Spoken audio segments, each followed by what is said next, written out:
Welcome again, listener. Hey, do you fear small talk? Does meeting new people make you uncomfortable? Believe it or not, I often feel the same. Fortunately, my guest is a professional speaker, certified communication and emotional intelligence coach, podcast host, and multi-award-winning author. From her, we will learn some tips and tricks on how to be more approachable and confident when engaging in those dreaded first conversations. Tune in and find out just how far I'd go to find value. Okay, enough small talk. Let's meet my guest. Well, hello there, Sandy, and welcome to the show.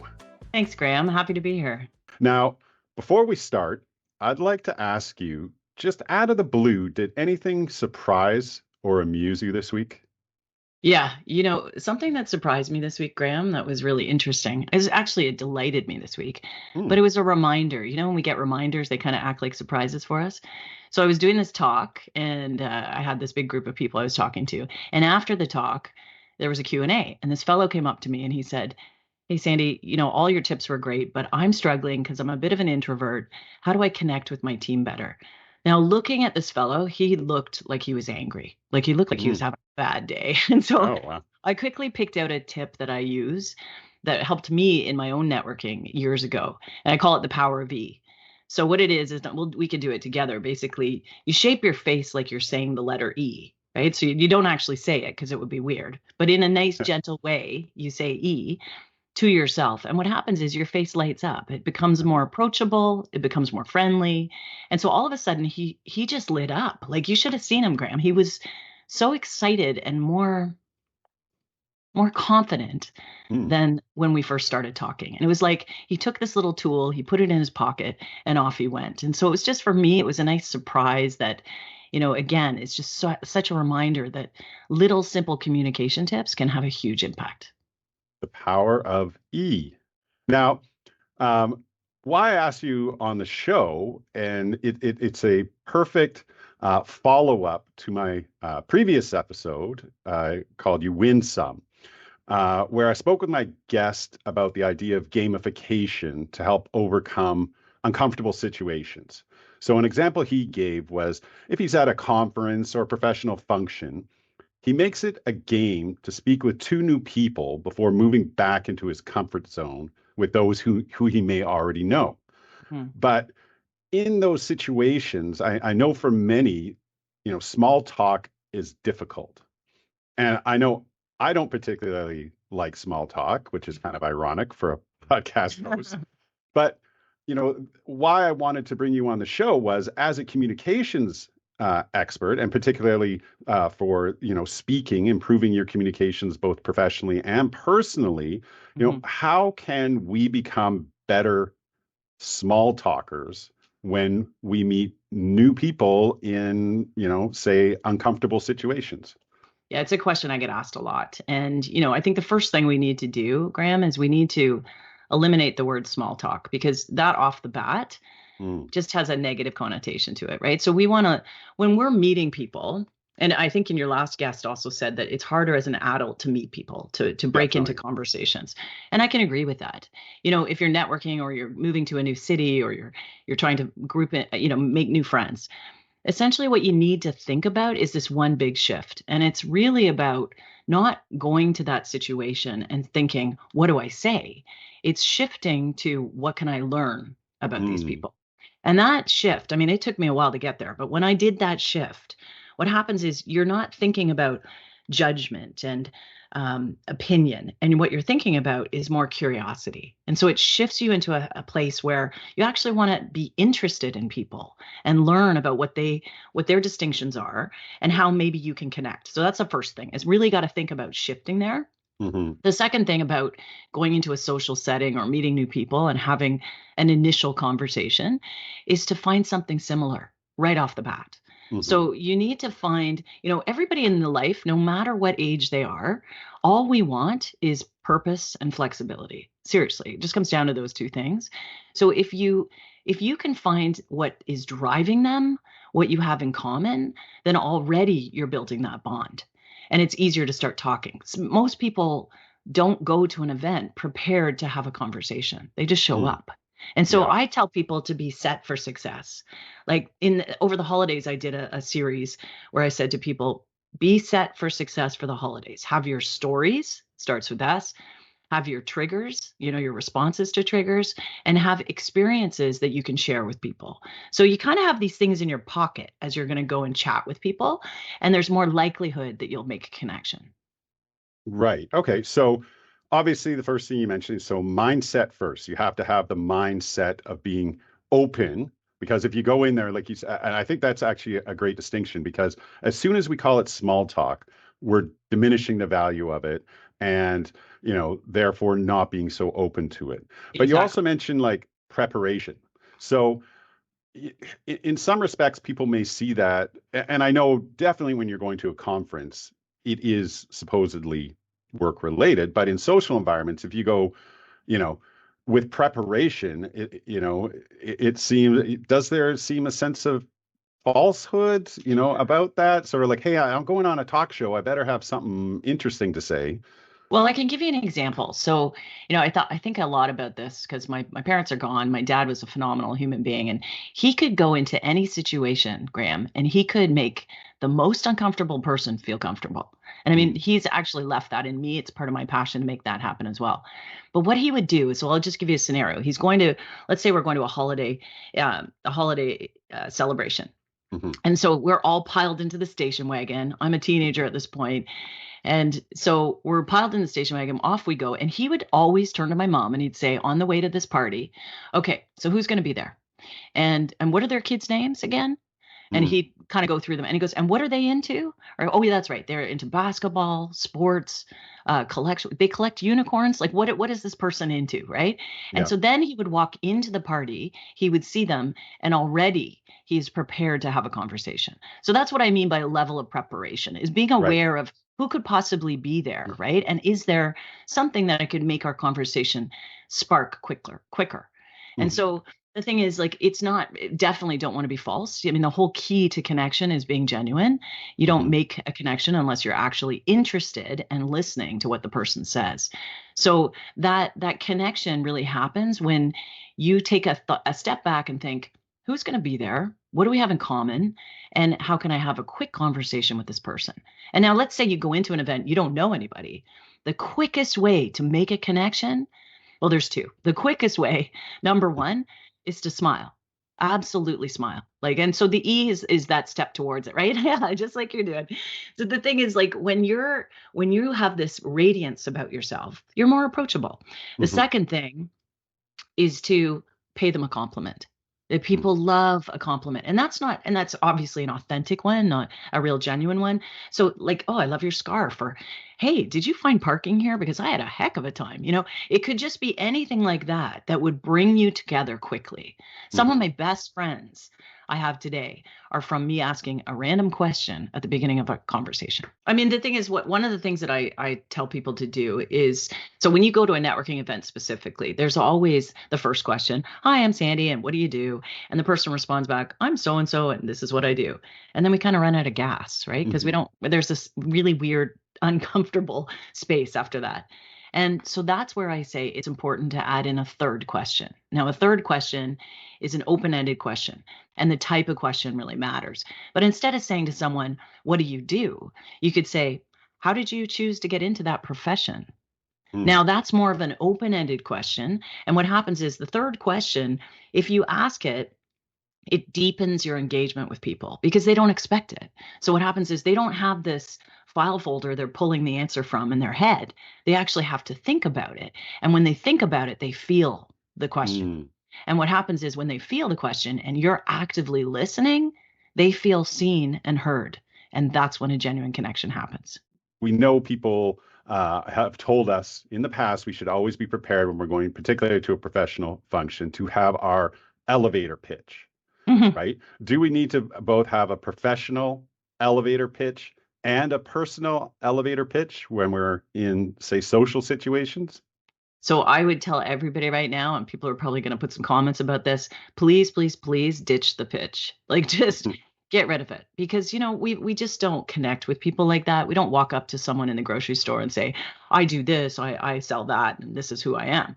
It's just weird, right? So what you're doing is your whole objective when you're meeting someone socially or for business is to make a connection, to form Mm. some beginning of a relationship. And so you do that very carefully by being inquisitive, by being curious, and by asking questions and listening to the responses. So to your question around pitch, it's not necessarily a pitch that you're delivering. You're basically saying, if someone says, what do? You say, well, a different way of saying it, right? So you can say your title really quickly if you want to, but be aware that people have judgments and biases on titles. So Mm. let's say if I say to people, I'm a communication coach, they'll be like, oh, I don't work with coaches. I have nothing to say to you, right? And Yeah, so yeah.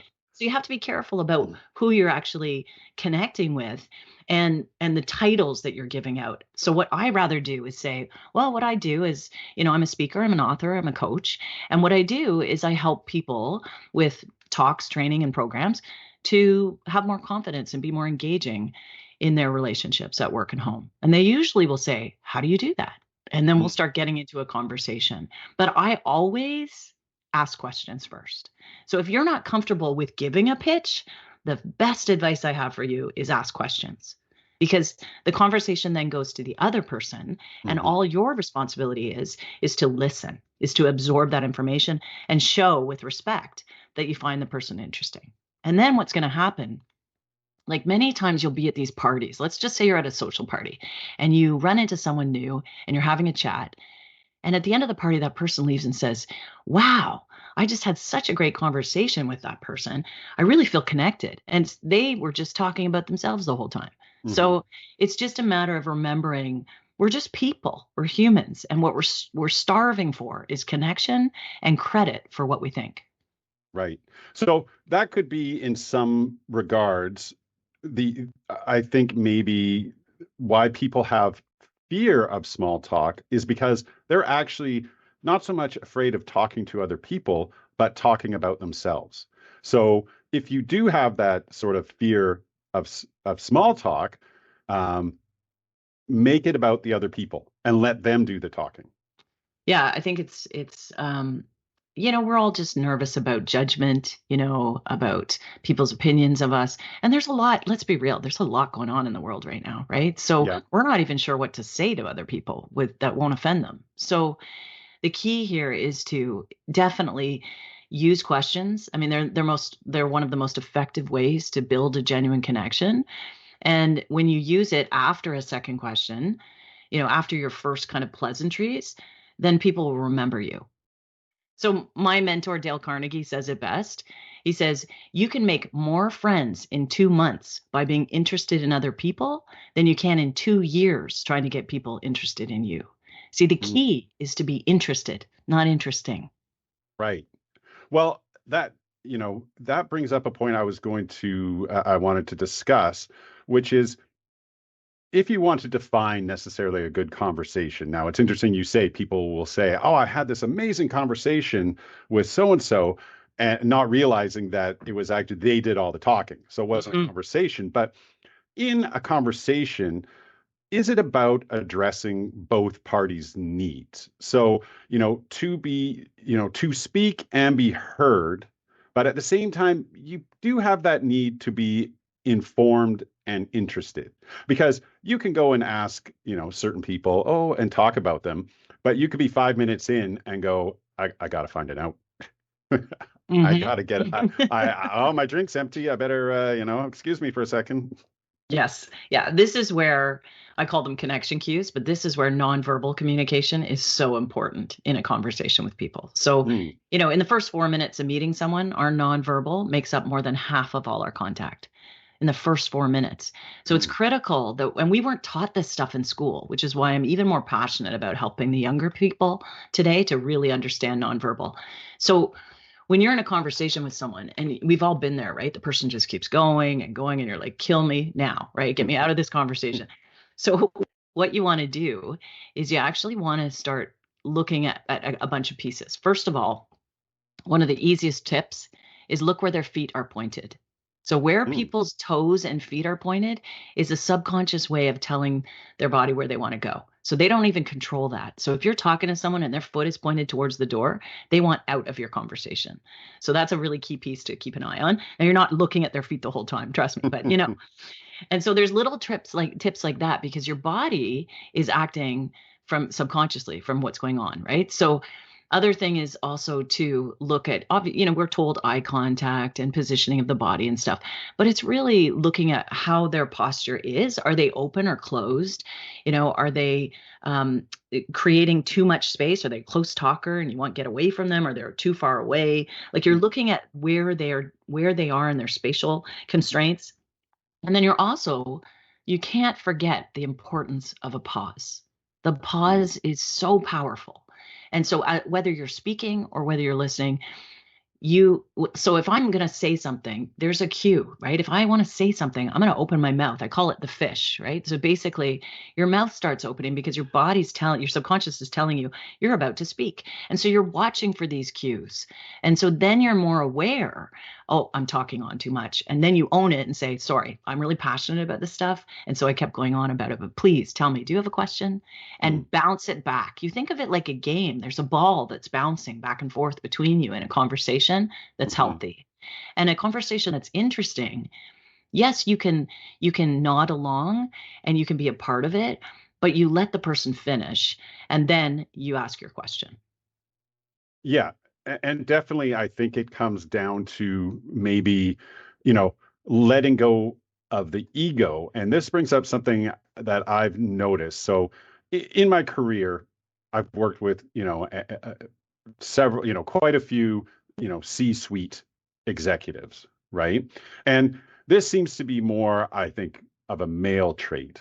But when they are doing an address to the team, they don't often prepare themselves for what they're going to say. And so they may have an idea of what they're going to talk about, but they want to talk about the company and where it's going and stuff like that.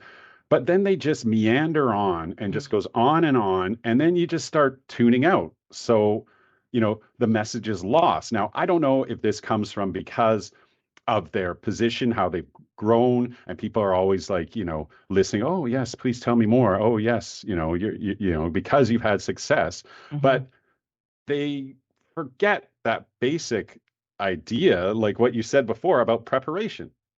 Yeah, preparation's key. And I think you're right. Those meetings are killer, right? Like they're just Mhm. killer. They're so long and you're thinking, like now that I'm a professional speaker, I know the power of a through line. A through line is the main message that you want to get across in the whole speech that you're going to have.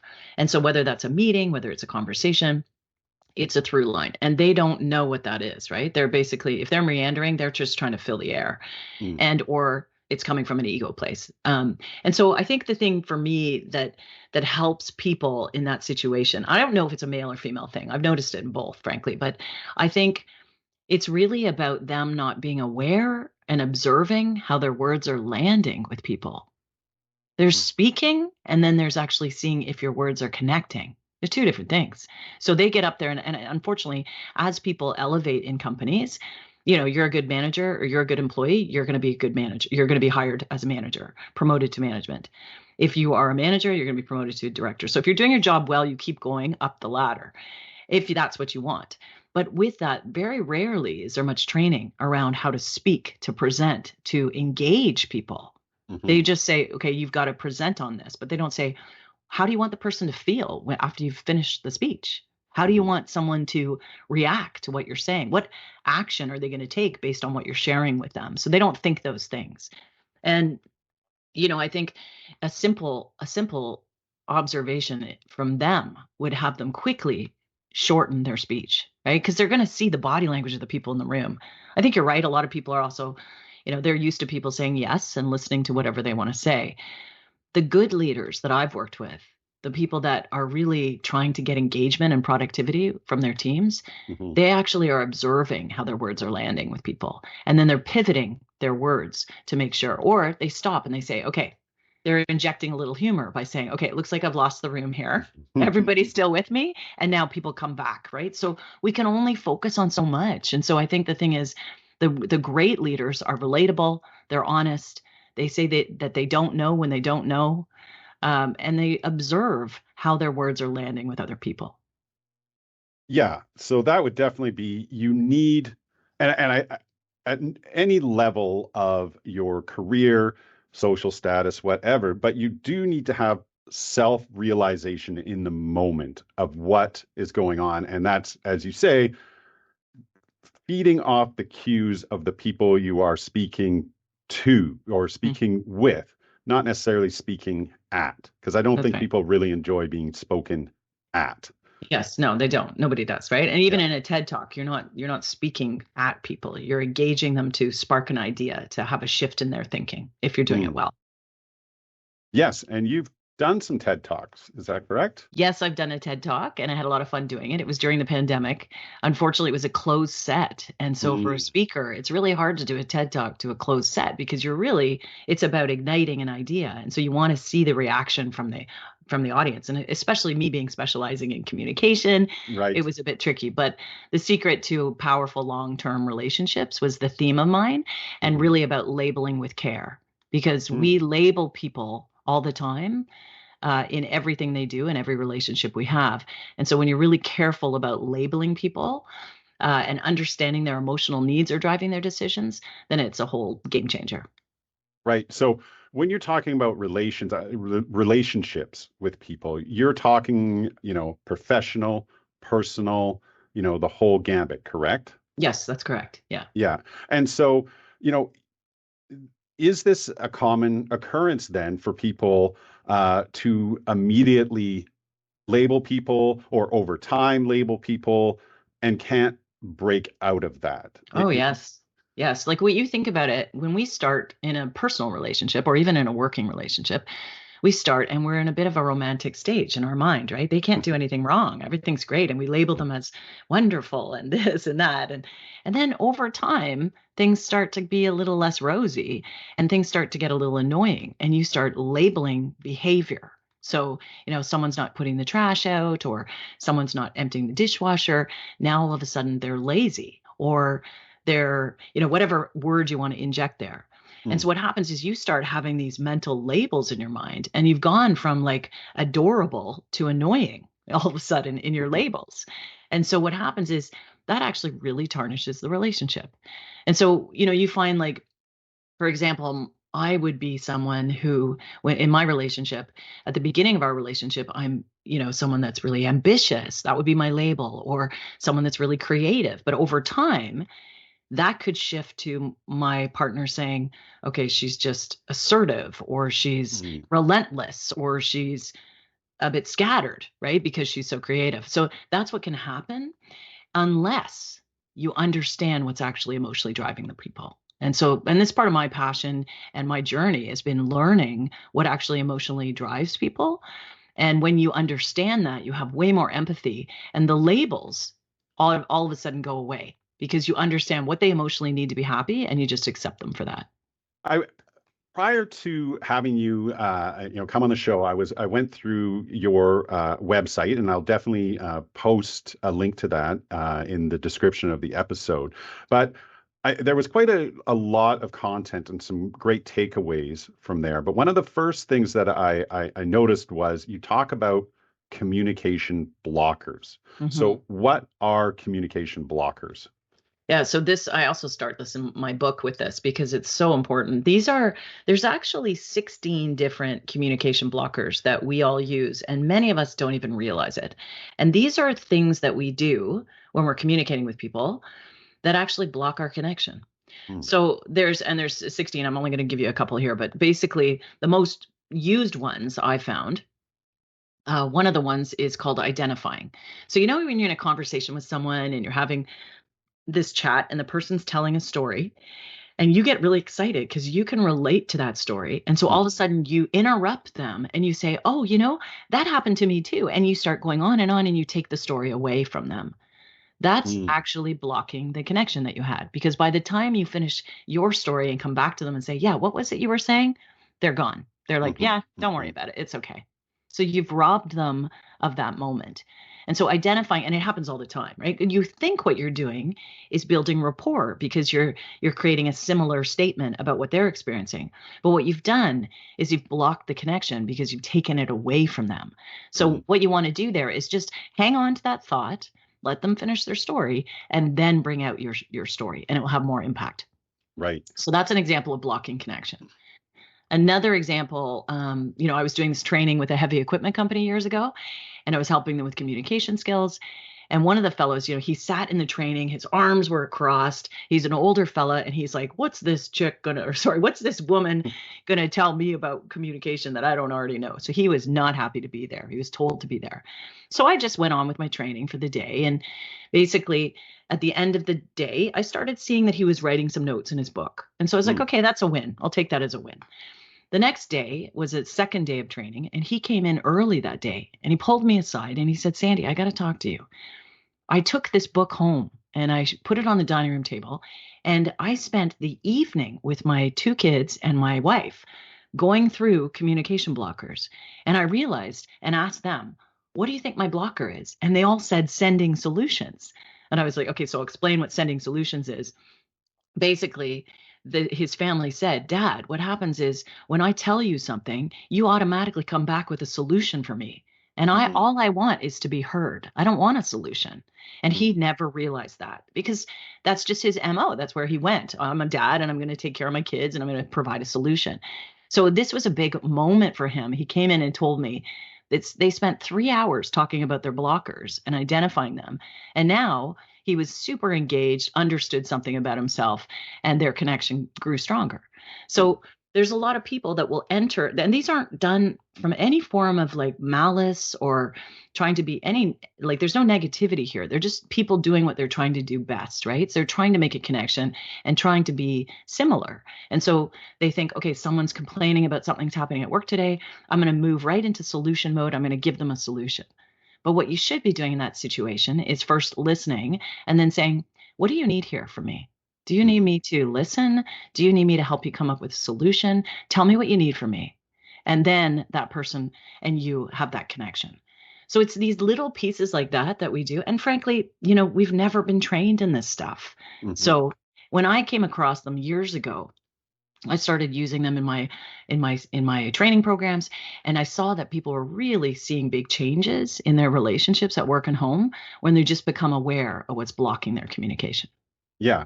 And, it's interesting you bring that up about, in a family perspective or even perhaps friendship perspective, that you can have really long-term and, great relationships with people, but there still might be some lacks of communication or improvement of communication with even, with your best friend. I don't want to say with your significant other because that's a loaded question when it comes to issues of communication, but, particularly your best friend. Right? Yeah. You can have communication blockers with that person, and they could be certain things that you may have had resentment for forever, but you've never addressed them, and you just kind of, you weigh it out in the value of the relationship and say, well, I'm going to let that slide because I value the rest of it. Yeah, and I think, what I've heard from people who have read the book or listened to the audiobook, what they say is I've given them permission to have that conversation with those people. Right. So now I've made it okay to say, hey, I read this book and it talks about communication blockers. And I realize this is what I do. How do you feel about that? You've been my friend for 20 years. I've been doing this to you. So it opens up that space to actually have that honest, candid conversation. Yeah. Now, as a host, I've been seriously remiss because I didn't bring up your book, which is an award-winning book entitled Emotional Magnetism. Yes. And can you speak a little bit about, what you are trying to achieve with that book? Oh, sure. Yeah. Thanks for asking. Emotional magnetism, it's the secret to creating connection in your relationships. So in the book, it took me 9 years to write that book, Graham. Wow. Yeah. So a lot of it was spent in research. And I'll tell you, like anything that's successful, it's usually born from a problem, right? You're trying to Mm, solve a problem. So about 15 years ago, I was struggling. I was really kind of living a double life, right? Like by day, professionally, I was working with some of Canada's best brands. I had an awesome team, a sexy office. I mean, I was killing it from mhm, 9 to 5. But in my personal relationships, I was struggling. I had 2 failed marriages. I'd given up on finding Mr. Right. And research was telling me it didn't look pretty, right? Like the number one reason relationships fail statistically is poor communication. And I was mm, in communication. So becoming more aware of how I could communicate to connect in my relationships became really an obsession of mine. I mean, mhm, I spent 10 years getting my hands on everything I could to learn about the psychology of communication and connection. And I read everything that you could get your hands on. And what happened was I stumbled upon this book from the 60s called The Magic Power of Emotional Appeal by Roy Garn. mm, And in that book, I learned about the emotional appeal theory. So, quickly, in a nutshell, what that is basically 4 motivators, 4 emotional needs that motivate us to act or listen. And all of us have it. And I didn't even know about this stuff, right? Not, mhm, I'd never heard of it. So this really just stunned me, and everything seemed to make sense why I'd made the choices I had in my personal and professional life. And so I started using that in my business. And what happened is, as I was telling people about these 4 emotional appeals, which I turned into emotional magnets, I made it less academic. I made it more easier to understand. I was a marketer after all, so I had to turn it into an mhm, acronym. So I turned it into an acronym called SAVE, SAVE. And they were the 4 emotional magnets that people have to break through preoccupation and get people interested in what you have to say. mhm. So the book basically has 3 sections. The first is what's blocking our communication. So it's like what we talked about, the communication blockers, what's Right. holding you back. The second is the 4 emotional magnets, and you can detect your own, and it goes through the upside and downside of each because there is. And then the third is really where nonfiction falls apart for most books, and where my book helps people actually put it into practice. So there's a quiz in the book, and then there's scenarios on how to message something to connect to people's emotional magnets. Mm, So these 4 emotional magnets are safety, achievement, value, and experience. And they show up in everybody's life. So once you figure out what someone's emotional magnet is and you communicate to that, it's unbelievable what happens. You essentially have more empathy for what they do and less judgment, and you accept people for what they emotionally need. Now, I started using this in my marketing, in my sales prospecting, and in my networking. And I was like a little detective, right? I'm like trying to figure out, well, what emotional magnet do these people have? mhm. And then I would communicate to those magnets. And what would happen is we'd have these amazing connections. I then was able to grow my business from my bedroom. And let's be clear, it wasn't a bedroom business, it was a marketing consultancy Right. in my Nothing bedroom. in the boudoir. But then I moved that very quickly using this tool to be a top 100 fastest growing company. Mm, So, and more important than that, I used it on my first date with my now oh, husband of 10 years. And terrific. I said to him, okay, look, buddy, this is what you're signing up for. I'm motivated by achievement and experience. What are you motivated by? What do you emotionally need to be happy? And he said safety and value. And we've been honoring it in each other ever since. And our relationship's phenomenal. So the key here in the book was I started sharing that with people, and people started seeing the relationship on social and things, and they were like, what is the secret? How did this happen? I want what you have. You got to write a book. So found a publisher, did the book, and now it's won 20 awards. It's in 3 languages, and it's being taught in academic curricula. So it's really cool that it's helping people to have true connection in their relationships. Right. Yeah. And I think in the book, um, do you also address, because you talk about, from the business side, identifying these, the safety, achievement, value, and experience of potential clients, Mhm. who your audience might be. But do you go into that on a personal level? Oh, yeah. Because, people need to identify that for themselves to first understand themselves to be better communicators. Yeah, let me give you an example. So, because it started in my personal relationship as well, right? So I was able to share these stories. So I'll give you an example. The other, like a little while ago, I was working late. My husband was working late, and we just wanted to order some dinner. So I pulled out the app, right? And he said, "Oh, you just pick something." So I'm scanning through my app and I'm looking for something that's going to connect to his safety emotional magnet. And what that Mhm. means is he needs security. He likes things to be the same. He likes structure. He likes what he likes, right? So I'm looking through and I'm thinking, okay, what does he like? Oh, yeah, okay, Freshie. And so I say to him, "Hey, Chris, how about Freshie for dinner?" And he looks back at him. He goes, "No." And I said, "Wait, you love their burritos. What's going on?" And he's like, "Yeah, Sandy, I do, but it's 3 blocks away." And I was like, "Wait, okay, wait." And then I realized, his other emotional magnet is value. And so he couldn't justify a delivery of food from 3 blocks away. Right. Because Okay. value, if you're driven by that magnet, it's all about growth, return on your investment, your time, and Hmm. quality, cost, savings. So I said to him, okay, I smiled at him. I love who he is and what he emotionally needs. And I said to him, "Oh, just by the way, though, honey, how far does it have to be for us to get it delivered?" And he said 5 blocks. So we ended up ordering from 6 blocks away. And he was happy because the delivery was validated, so Mm. value. And I was happy because it was a new restaurant experience. So, Okay. and these are the types of conversations we have in our lives all the time. Like so many relationships can be saved, SAVE, when you understand why the person's making the decision that they do, because it's just what they need to be happy. Right, right. Well, you can tell Chris, my value proposition would be far further than 6 blocks. I'd be willing to hoof that to save a dime. Awesome. Well, Uh, then you're probably one of your magnets, most definitely is value. And so, yeah. how that shows up for you, Graham, is that you need to even in this program, you need to make sure that people are receiving value from what you're doing here. That's really important to you in your heart. Mm. Also, you want to make sure that the time you're spent on this, the return on the investment is going to pay off for you, right? Those are things that are important to you if you're motivated by value. So there's this really nice acceptance and empathy that comes from understanding truly what's driving people emotionally. Hmm. And when you can do that in your personal life, it's profound.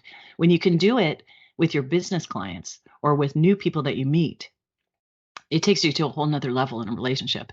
And your conversations become more honest and really quite engaging. Mm.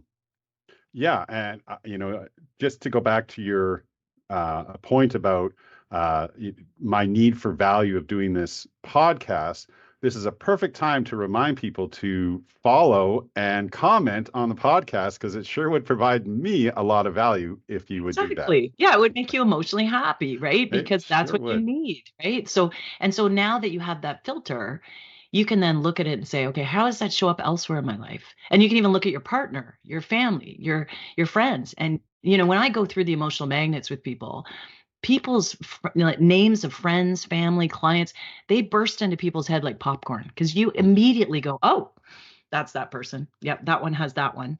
So it's easy to then, that's the label that you should have for the person and only that label, Mm. because then you're honoring what they emotionally need.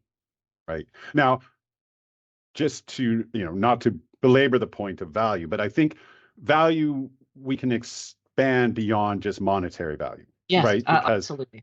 a lot of people who are close in my life, why I value them is generally because they have knowledge and interests that bring knowledge and, to me that I Yes. can go to them and I always enjoy speaking with them because I always, learn something from them. Yeah, great point. I mean, the thing with value is, so people that have the value emotional magnet are usually motivated by growth, by learning, by expansion, by reduction of waste. They can't stand waste.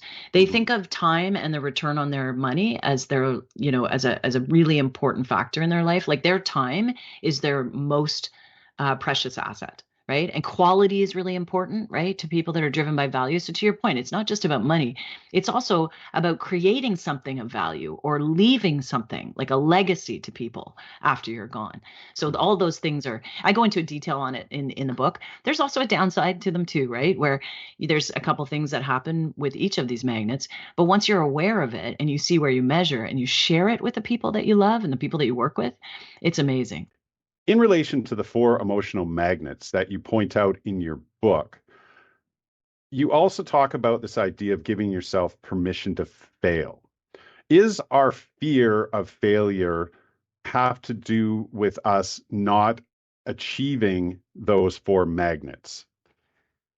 Okay, so the thing to know first about that is that the emotional magnets, how are they developed? How are they created? So they're developed as early as 6 years old, right, in our lives. It depends on your upbringing. It depends on what obstacles you've gone through and what you've overcome. And it also depends what's happening in your life at the time, right? So, for example, my emotional magnets are achievement and experience typically. But when I lost my parents within a span of 8 months of each other, my magnet became safety, right? And I wanted to make sure that everything was fine for the kids for the future. So they can change depending on what's happening in your life at the time. Now, in So they regards to, are fluid. yeah, They are fluid. very fluid, and it's really, and you can tell, just as that example, right? It depends what's a priority for you at that time, right? So if you all of a sudden lose your job, your priority of experience is going to be a little bit different. If you're driven by experience, now you're probably going to shift to something of value because you need to figure out what your next steps are. Or if Mhm. you get fired and let go, and you are have the emotional magnet of achievement, that's devastating for you because that's what you emotionally need, and you actually just got let go. So these things come into play all different stages of your life. And I think the fear of failure, I mean, we could have a whole podcast on that, right? But the fear of failure is that you just have to take one step forward, right? One step forward. And if you know what your magnets are, it gives you a little more courage to go in the direction you need to go. Well, and that I think brings our conversation full circle back to small talk. Mhm. Because if you can identify your four magnets, knowing that before going into a situation where you have to, commit to small talk, you would have a better chance of a successful outcome.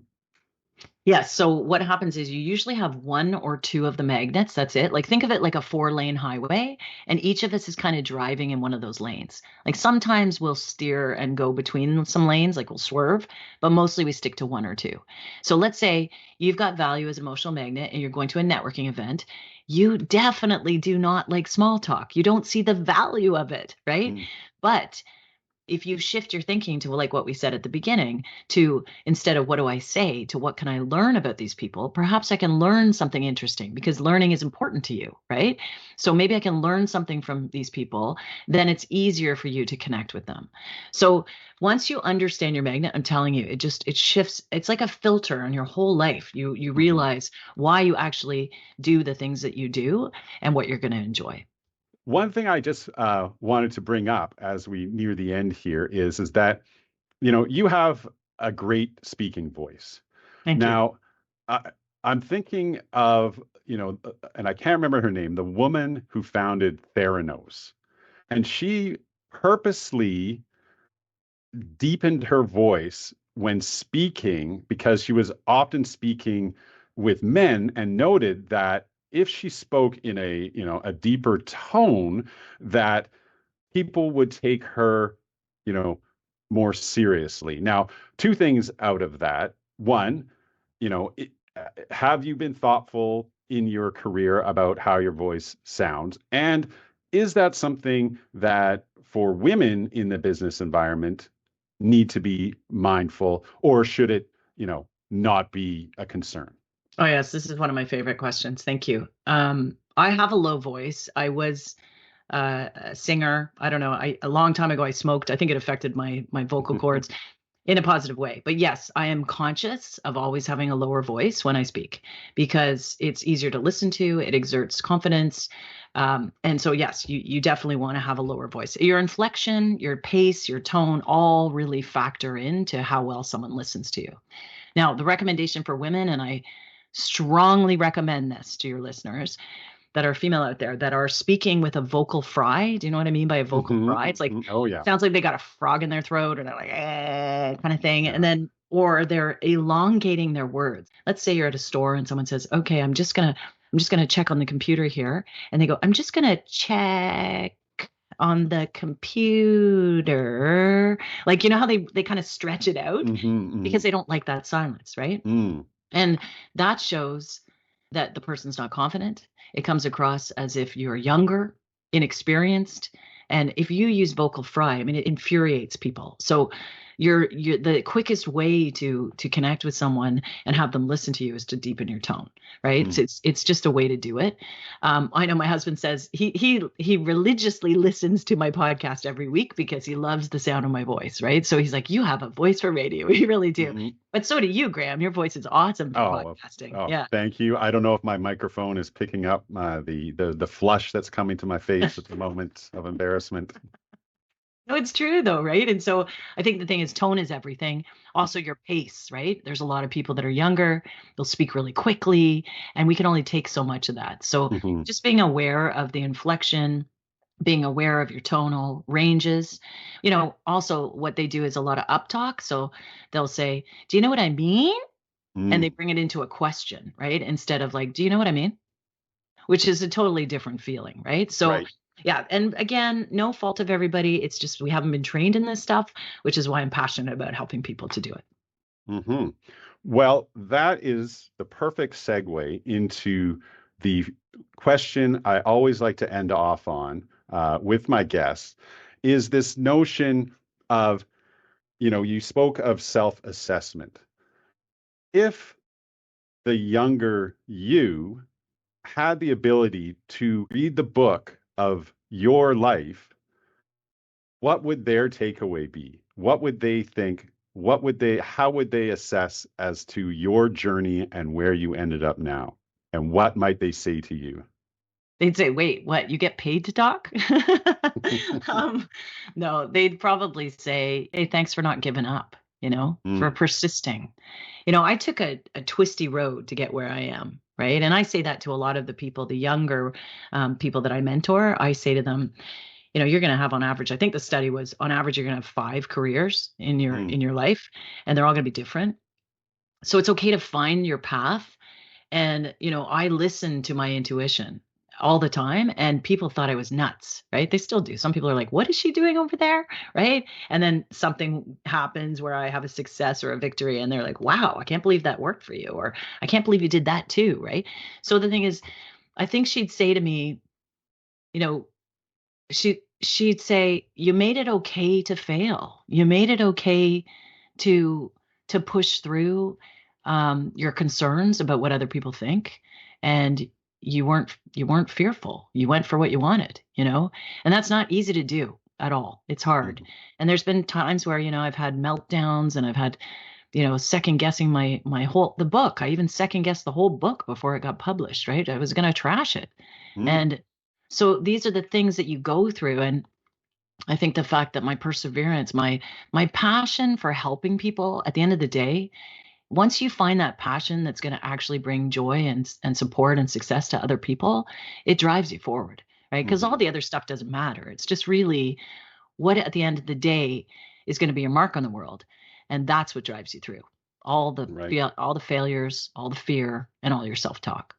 Right. So, yeah. So, again, as we bring this back, give yourself the permission to fail, but don't give up if you do, or at least see things through to the end to the failure. Yeah, I think it's like it's not even really seeing it to the end, it's seeing it so that you understand the learning from the mistake, Mm, right? So once you understand, like there's things that I didn't finish, but I learned a massive lesson there, right? So the learning that you get from putting your hand up, making a mistake, tripping and falling, feeling like the whole world is judging you, putting yourself out there, the learning from that is what's actually going to supercharge your success. mm. Okay. Well, hopefully that will also, after people listen to this, will give themselves the permission to do small talk and not worry about failing. Awesome. I mean, I think it's great. I have a bunch of tools on my site that they can use as well. I can send you the link so that you can put it in there. All right. Well, thank you very much for your time today, Sandy. It was really informative. And, you are a fantastic communicator. So, you've achieved your goal. Thanks so much, Graham. It's a pleasure being on your show. Okay. Thanks. Take care. Hey, I hope you valued the time spent listening. Are you now ready to become more mindful, prepared, and engaged for your next first conversation? I certainly hope so. Please be sure to check out my guest's website at Sandy Gerber. That's GERBER.com. Now boldly get out there and start those new and meaningful first contacts.